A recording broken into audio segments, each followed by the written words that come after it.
इस वीडियो में हम बात करेंगे कि मैंने अपनी बीडीएस की क्लासेस के साथ नीट की प्रिपरेशन को कैसे मैनेज करा, या फिर आपने कोई और सा कोर्स ज्वाइन कर लिया है तो आप नीट की प्रिपरेशन कैसे कर सकते हैं साथ में।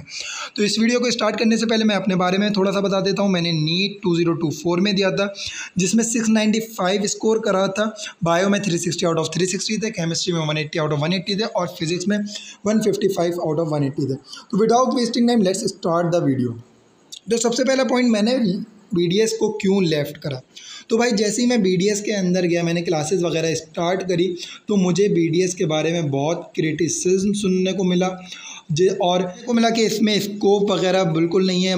इनफैक्ट टीचर्स ही बहुत ज़्यादा डिमोटिवेट करते थे, तो इस वजह से काफ़ी सारे प्रॉब्लम्स हो गई थी, जिसकी वजह से मुझे बीडीएस को लेफ़्ट करना पड़ा। लेकिन बाद में पता चला बीडीएस भी एक बहुत बढ़िया कोर्स है, जिसमें काफ़ी सारा स्कोप है। वो टीचर्स वगैरह ज़्यादा कहते ही हैं ताकि उन पर ज़्यादा बर्डन ना आए, बच्चे कम हो जाएँ, खैर वगैरह वगैरह। तो इसके बाद बात करते हैं किस तरीके से हमें टाइम मैनेजमेंट करना है, टाइम को कैसे मैनेज करना है। तो देखिए, एक नॉर्मल जनरल टाइम मैनेजमेंट का मैं बता रहा हूँ पहले, फिर उसके बाद मैं अपना टाइम मैनेजमेंट के बारे में बताऊँगा। तो जनरल कोई भी कोर्स आपने मैं ज्वाइन करा है, कोई भी कॉलेज हो जिसमें कि आपको 24 आवर्स में से 8 आवर्स आपको कॉलेज को देने पड़ेंगे, है ना। पूरे जो दिन में 24 आवर्स मिल रहे हैं उसमें से 8 आवर्स कॉलेज को देने पड़ेंगे, और जो आपके पास 16 आवर्स बचे, इसमें से 8 आवर्स आप निकाल दिए स्लीप के लिए, है ना, और बचे आपके पास अब 8 आवर्स। 8 आवर्स जो बचे हैं उसमें से 2 आवर्स आप निकाल दिए तकरीबन अपने डेली एक्टिविटीज़ के लिए, ठीक है, डेली एक्टिविटीज़ के लिए निकाल दिए 2 आवर्स, और अब बचे आपके पास 6 आवर्स। तो ये 6 आवर्स यूज़ करने हैं आपको स्टडी के लिए। जाहिर सी बात है 100% एफिशिएंसी आना इम्पॉसिबल है ना। तो आप इसमें से तकरीबन 4 से 5 आवर्स तो बहुत आराम से पढ़ सकते हैं, है ना। अब मैं बताता हूँ अपने बारे में, ठीक है।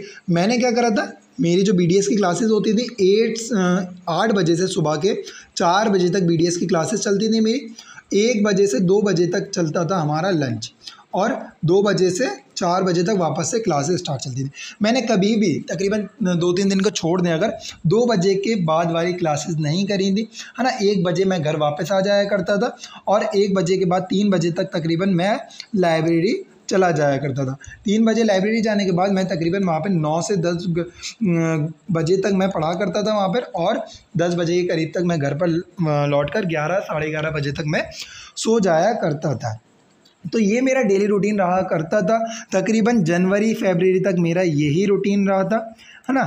तकरीबन मैं डेली अपना आराम से 6 घंटे के करीब, 5 से 6 घंटे के करीब आराम से पढ़ पा रहा था। इसके अलावा अगर बात करें हम कॉलेज के आवर्स को भी किस तरीके से नीट प्रिपरेशन में यूज़ कर सकते हैं, मैं कैसे यूज़ करा करता था वो बताता हूँ। जैसे कि जो चैप्टर्स हैं, जैसे कि चैप्टर्स हो गया एनिमल किंगडम हो गया, मॉर्फोलॉजी हो गया, इसमें क्या इन टाइप के चैप्टर जो हैं जिसमें बहुत ज़्यादा याद करने का है, उन सारे एग्जाम्पल्स वगैरह को मैं एक शीट पर लिख कर ले जाया करता था, और या फिर कॉपी वगैरह पे लिख कर ले जाया करता था। और जब क्लास के बीच में जब प्रोफेसर वगैरह पढ़ा रहे हैं उसी बीच में मैं इन एग्जाम्पल्स वगैरह को याद कर लिया करता था। तो ये जो है टाइम मेरा नॉर्मल टाइम में जाता, वो मैंने कॉलेज आवर्स में यूज़ करके उन सारी चीज़ों को याद कर लिया। और अगर कोई लेक्चर वगैरह फ्री मिला है मुझे, तो उस लेक्चर में मैं कोई भी अपना एक सब्जेक्ट वगैरह पढ़ लिया करता था ना।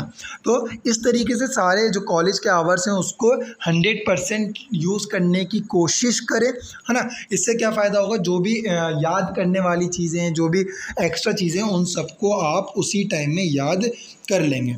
तो इसके बाद बात करते हैं कि किस टाइम पर सारी बीडीएस की क्लासेस छोड़ देनी है, ठीक है। तो जो जनवरी फरवरी के आसपास आपको उसके बाद कोई बीडीएस क्लास नहीं करनी है ना। इसके बाद आपको सिर्फ करनी है नीट की प्रिपरेशन, जो आपके तकरीबन 2 से 3 महीने बचे हैं। 2 से 3 महीने जो बचे हैं इसमें सिर्फ नीट की प्रिपरेशन करनी है, क्योंकि भाई ये 2 से 3 महीने ही सबसे ज़्यादा इम्पॉर्टेंट होते हैं।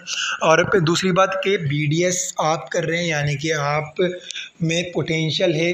कोई BDS और MBBS वाले में फ़र्क नहीं होता, सिर्फ उस दिन का फ़र्क है। वो जिसका दिन है वो MBBS कर रहा है, जिसकी थोड़ी बहुत प्रॉब्लम हो गई उस दिन, लक नहीं चला, उसका भाई BDS कर रहा है।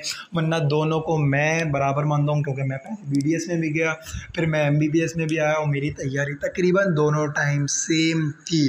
ठीक है, तो अपना ये समझ लिया आपको सारी चीज़ें आती हैं, आप सिर्फ रिवाइज़ कर रहे हैं जनवरी फरवरी तक, और जनवरी फरवरी के बाद आपको पूरा 100% सिर्फ नीट प्रिपरेशन को दे देना है। तो अब बात करते हैं कि BDS के एग्ज़ाम्स वगैरह को कैसे देना है। देखो भाई, जो BDS के एग्ज़ाम होते हैं, जो फाइनल एग्ज़ाम्स होंगे वो नीट के एग्ज़ाम के बाद ही होंगे। फाइनल एग्ज़ाम नीट के एग्ज़ाम के बाद ही होंगे। जो बीच में एग्ज़ाम होंगे, 3 एग्ज़ाम्स होते हैं, वो हमारे यहाँ तो 3 एग्ज़ाम्स होते हैं, उनको टर्मिनल्स कहते हैं। इन टर्मिनल्स को मैंने एक भी नहीं दिया था, क्योंकि इन 3 एग्ज़ाम्स में से 2 एग्ज़ाम नीट के एग्ज़ाम से पहले हुए थे और 1 एग्ज़ाम बाद में होने थे। ठीक है, इनमें से मैंने दोनों में से कोई से भी नहीं दिए थे। एक एग्ज़ाम मैंने सोचा था कि बाद में दे दूंगा, जिसके थोड़े बहुत मार्क्स ऐड होते हैं फाइनल एग्ज़ाम्स में। ठीक है, और अगर फाइनल एग्ज़ाम में कोई बैक वगैरह आ भी गई तो सप्ली वगैरह दे के मैं पास हो जाऊँगा, मैं ये सोचकर BDS वगैरह को कर रहा था। और BDS की जो आपको फ़ाइल वगैरह बनानी होगी, काफ़ी डायग्राम वगैरह बनाने होंगे, तो मैं अपने ये डायग्राम वगैरह अपने भाई वगैरह या बहन वगैरह से बनवाया करता था। ये सारे टाइम मैं नीट की प्रिपरेशन के टाइम में से नहीं दिया करता था, तो आपको भी उसमें से नहीं देना है। तो यह था मेरा तरीका, जिस तरीके से मैं नीट की प्रिपरेशन भी कर रहा था और BDS की क्लासेस भी कर रहा था। वीडियो अच्छी लगी तो वीडियो को लाइक करें, चैनल को सब्सक्राइब करें। Thank you friends.